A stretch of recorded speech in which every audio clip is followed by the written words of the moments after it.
Il y a des phrases qu'on n'oublie jamais. Quand Laurent Fontaine lâche, d'une voix tremblante mais lucide, « On ne baise jamais », c'est plus qu'un aveu. C'est une fissure qui s'ouvre dans 20 ans d'amour et d'apparence. Derrière le sourire médiatique, un couple qui se délite en silence, une tendresse qui se fane sous la routine, et un homme qui, pour la première fois, ose dire tout haut ce qu'il a trop longtemps tu. 18 ans après, Laurent Fontaine brise le mur du non-dit et révèle enfin la vraie raison de son divorce avec Vanessa. Mais comment un homme adulé du public, symbole de réussite et de complicité à l'écran, a-t-il pu voir son propre couple s'effondrer? Retour sur les années où tout semblait lui sourire, celle du triomphe de Laurent Fontaine. Il suffit parfois d'une phrase, d'un mot qui échappe, pour que tout un monde bascule. Quand Laurent Fontaine a prononcé ces quelques mots crus, mais terriblement humains, « On ne fait plus l'amour », ce n'était pas une provocation, mais un cri étouffé, celui d'un homme qui n'en pouvait plus de se taire. Derrière les projecteurs, les rires complices avec Pascal Bataille et les plateaux lumineux de TF1, il y avait ce silence domestique, cette distance invisible qui ronge lentement les couples les plus solides. Il l'a longtemps nié, tenté de donner le change, de sourire encore à côté de Vanessa lors des rares apparitions publiques. Mais la vérité, c'est qu'ils vivaient côte à côte, sans vraiment se toucher ni même se parler parfois.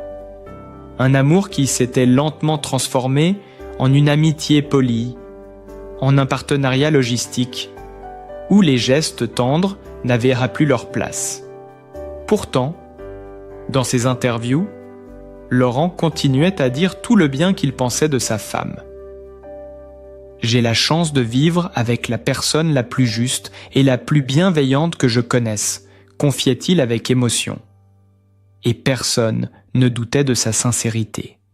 Vanessa était cette présence douce, discrète, toujours à ses côtés, celle qui avait su supporter ses tournées, ses émissions à rallonge, ses insomnies d'homme de télévision.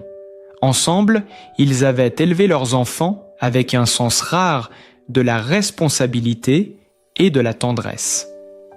Une fille devenue avocate, un fils plongé dans la production musicale, des jumelles qui étudiaient à Dauphine, une réussite familiale exemplaire.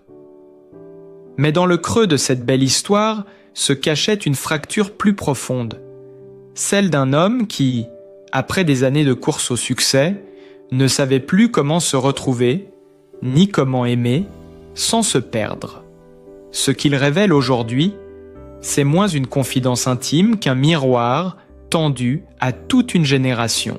Ces hommes et ces femmes de plus de 45 ans, qui après avoir tout bâti, carrière, enfants, maison, se réveillent un matin dans le vide d'un silence conjugal. On ne se dispute même plus, aurait-il dit à un ami proche.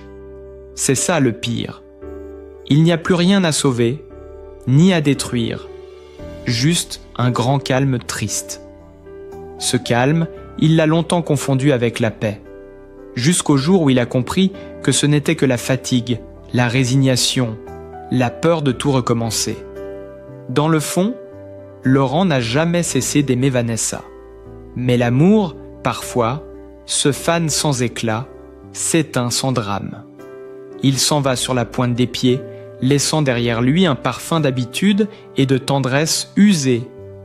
Ce qui l'a le plus blessé, confie-t-il, ce n'est pas la séparation, mais cette impression d'avoir échoué dans ce qu'il croyait le mieux maîtriser. La communication. Lui, le grand communicant, celui qui savait trouver les mots pour apaiser, convaincre, émouvoir à la télévision, se retrouvait muet dans sa propre maison. Aucun mot ne pouvait combler le fossé creusé par les années.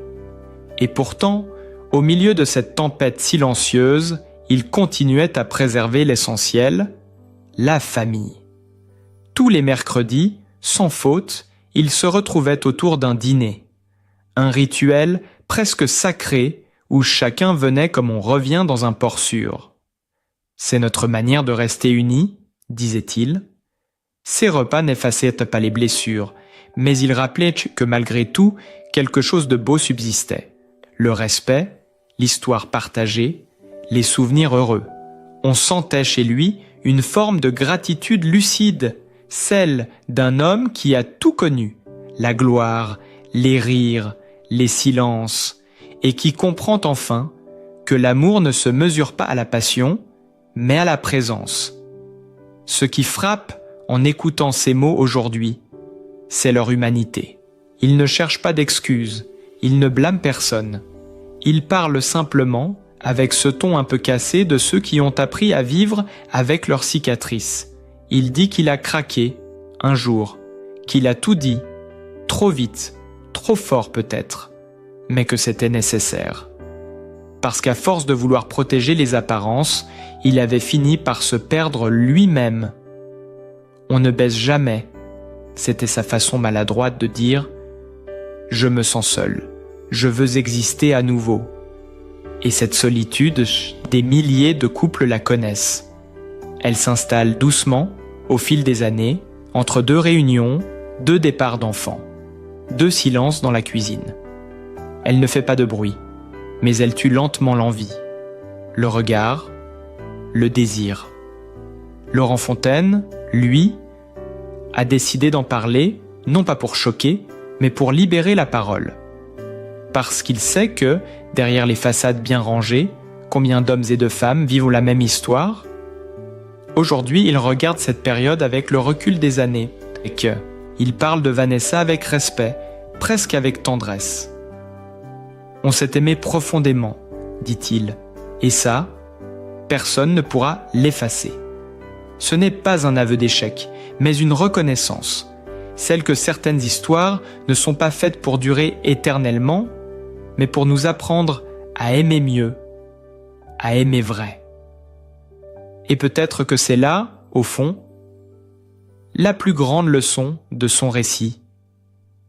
Comprendre que l'amour n'est pas une promesse gravée dans la pierre, mais une attention quotidienne, fragile, qui demande courage et sincérité. Derrière l'image publique d'un animateur toujours souriant, il y avait simplement un homme, comme tant d'autres, cherchant à comprendre comment on peut tout avoir, et se sentir pourtant terriblement seul. Laurent Fontaine n'a pas seulement révélé la raison de son divorce, il a mis des mots sur une douleur universelle, celle du manque, du silence, du cœur qui se tait trop longtemps. Et dans ce silence, résonne aujourd'hui la voix d'un homme qui, enfin, se raconte sans détour, sans décor, sans micro. Et puis, un jour, il a décidé de ne plus rien cacher. C'était sur un plateau de télévision, sous les projecteurs, dans cette lumière crue qui ne pardonne rien. Laurent Fontaine, le sourire un peu nerveux, la voix ferme mais tremblante, a choisi ce moment-là pour dire ce que tant d'hommes n'osent jamais avouer. À 63 ans, il a parlé de sa vie intime, sans détour, sans masque. On ne fait plus l'amour, a-t-il lâché, comme on jette une vérité à la mer, espérant que quelqu'un, quelque part, la comprendra. Autour de lui, le silence. Même Cyril Hanouna, pourtant habitué aux confidences les plus inattendues, est resté figé. Le public, lui, a ri. Un rire gêné, un peu nerveux, comme pour dissimuler la surprise d'entendre, en direct, ce que tant de couples vivent en silence. Mais derrière cette phrase provocatrice, il y avait autre chose. Une lassitude, un désenchantement, une lucidité brutale. Fontaine ne cherchait pas à choquer, il cherchait à dire vrai, à exprimer ce que les années font au corps et au cœur, à ce lien qu'on croit inaltérable et qui pourtant se distend, doucement, inévitablement. Il l'a dit sans colère, presque avec tendresse. C'est comme ça, on s'aime autrement, mais on ne se touche plus. Et cette confession, loin d'être vulgaire, avait la simplicité poignante des vérités que personne ne veut entendre.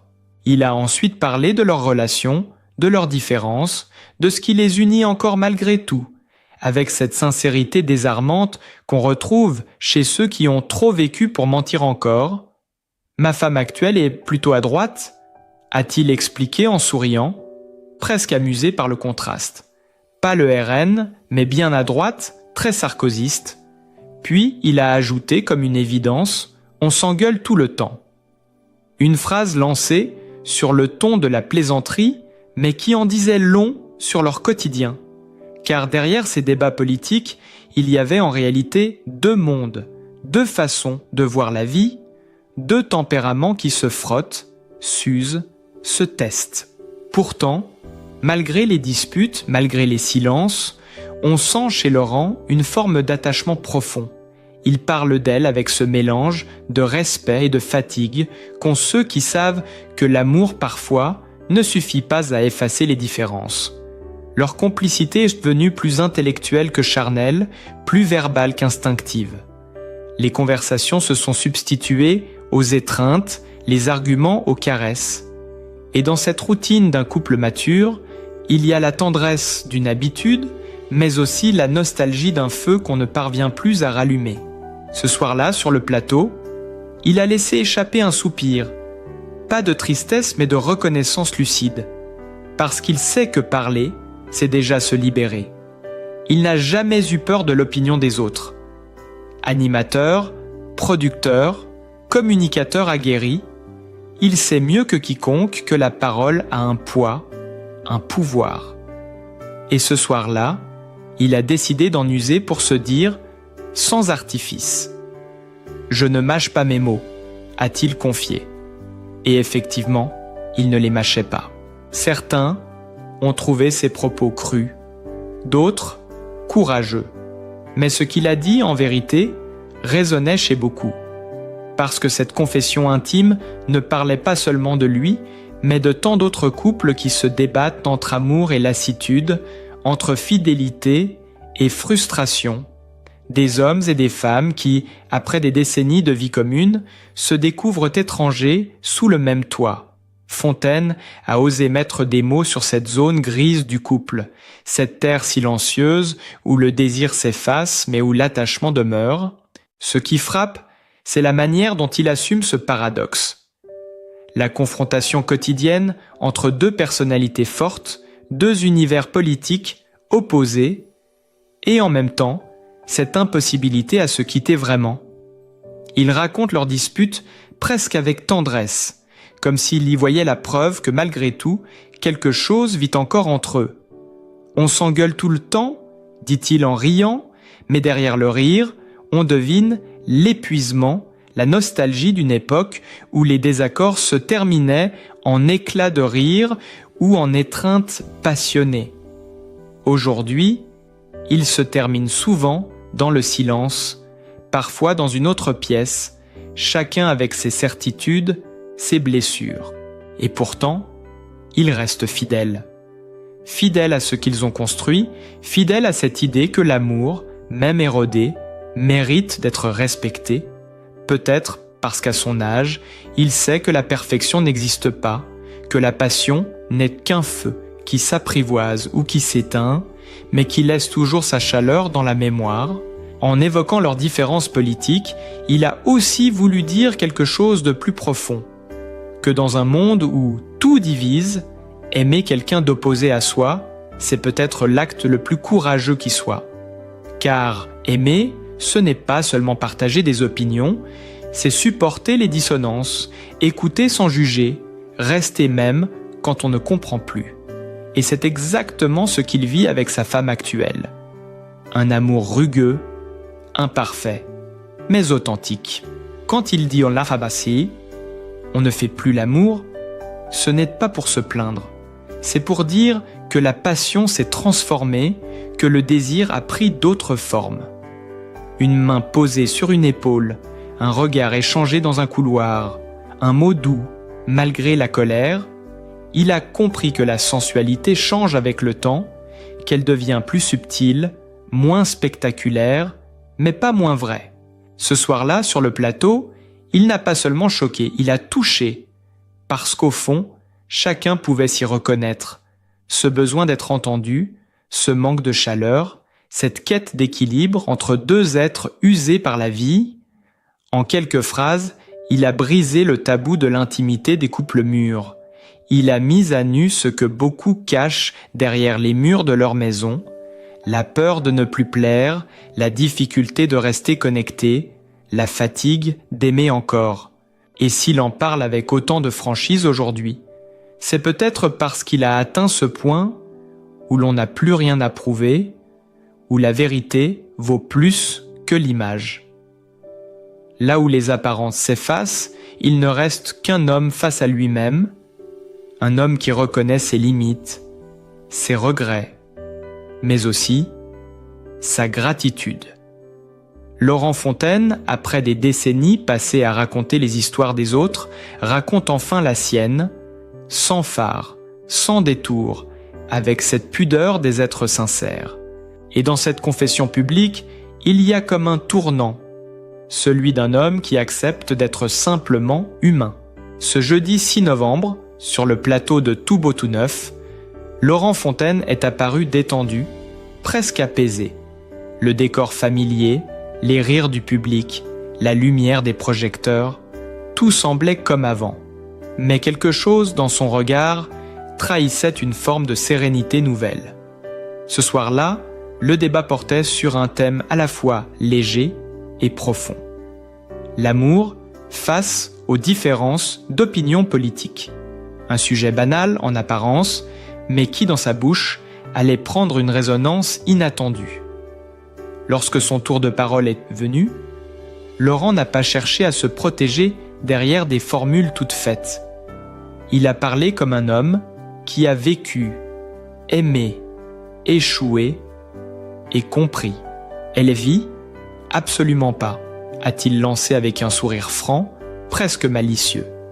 Je ne sais même pas pourquoi je pourrais rencontrer une femme chez LFI, je pense que je l'agacerais très vite. Le ton était léger, l'humour toujours présent, mais derrière cette plaisanterie, on sentait une vérité plus intime, celle d'un homme qui a appris à composer avec la différence, à ne plus chercher à convaincre mais à comprendre. Car oui, sa femme actuelle est plutôt à droite. Et cette divergence, loin d'être un obstacle insurmontable, est devenue une école de tolérance. Il a poursuivi, plus calme, plus introspectif. Il a parlé de la nécessité d'accepter l'autre dans sa complexité, sans vouloir le changer. On ne pense pas pareil, mais c'est peut-être ce qui nous maintient vivants, a-t-il confié. Cette phrase, prononcée sans emphase, sonnait comme un bilan de vie.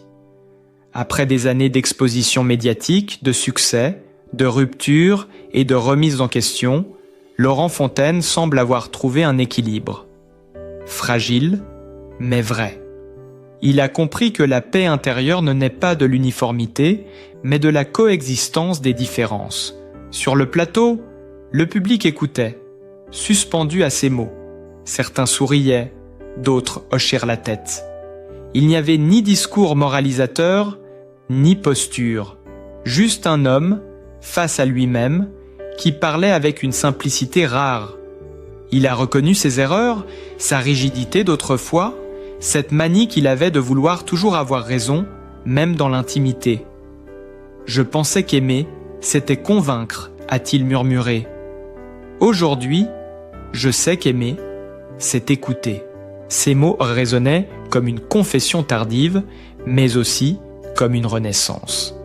Car c'est bien de cela qu'il s'agit, d'une forme de réconciliation avec la vie, avec ses contradictions, avec lui-même. L'homme qui, il y a quelques années, avouait la distance et le manque, semble aujourd'hui avoir appris à transformer cette absence en compréhension. Il ne cherche plus à combler les vides à tout prix. Il apprend à les apprivoiser. Laurent Fontaine a toujours été un homme de parole, mais c'est peut-être la première fois qu'il parlait avec autant de vérité. Sans artifice, sans masque.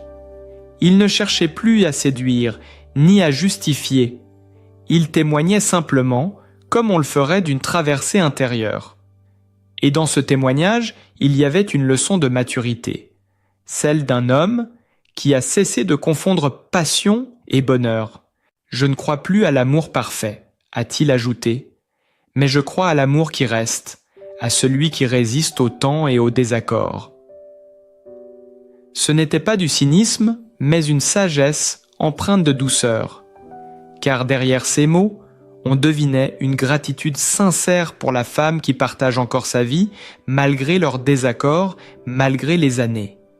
Ce n'est plus un amour de roman, mais un amour réel, humain, ancré dans le quotidien. Il a souri, comme soulagé, peut-être parce qu'il savait qu'en disant cela, il fermait une boucle, celle d'un homme qui, après avoir connu la gloire et le vide, comprend enfin que la vraie victoire n'est pas d'être aimé de tous, mais d'être en paix avec soi-même. Cette paix, il ne la doit pas à la télévision ni à la notoriété, mais à ce travail lent, intérieur, qu'imposent les épreuves et les remises en question. Ce soir-là, sur Bleu Bois Neuf, Laurent Fontaine n'était plus seulement un animateur. Il était un témoin. Un homme qui regarde son passé avec lucidité et son présent avec douceur. Il a parlé du couple comme d'un voyage. Parfois chaotique, parfois merveilleux, toujours imprévisible. Et il a conclu sa pensée d'une phrase presque murmurée : « Il faut accepter de ne pas toujours se comprendre pour continuer à s'aimer ». Dans le silence qui a suivi, on a senti une émotion discrète, mais réelle, parce qu'en vérité, il ne parlait plus seulement de politique, ni même de sa femme, il parlait de la vie, de ce qu'elle prend et de ce qu'elle rend, de cette sagesse tranquille qu'on ne trouve qu'après avoir tout traversé, la passion, la chute, le doute et enfin la paix. Au fond, ce que Laurent Fontaine nous rappelle, c'est que la vie à deux n'est jamais une ligne droite. Elle est faite de silence, de compromis, de blessures et de réconciliation. Ce n'est pas toujours la passion qui sauve, mais la patience, l'écoute, cette capacité à rester même quand tout semble vaciller. Avec le temps, il a compris que l'amour n'est pas un feu qu'on entretient chaque jour avec éclat, mais une lumière douce qui persiste, même dans la pénombre. Et dans cette lumière, il a trouvé la paix. Peut-être est-ce cela, le vrai courage, apprendre à aimer sans posséder, à comprendre sans juger, à parler sans blesser. Sa confession n'est pas une faiblesse, c'est un acte d'humanité, une main tendue vers tous ceux qui un jour se sont sentis seuls au cœur de leur propre histoire. Si cette vérité vous a touché, si vous aussi croyez que l'amour se réinvente à chaque âge, laissez un commentaire, partagez cette vidéo, abonnez-vous pour ne rien manquer. Parce que parfois, une histoire partagée peut aider un cœur à se reconstruire.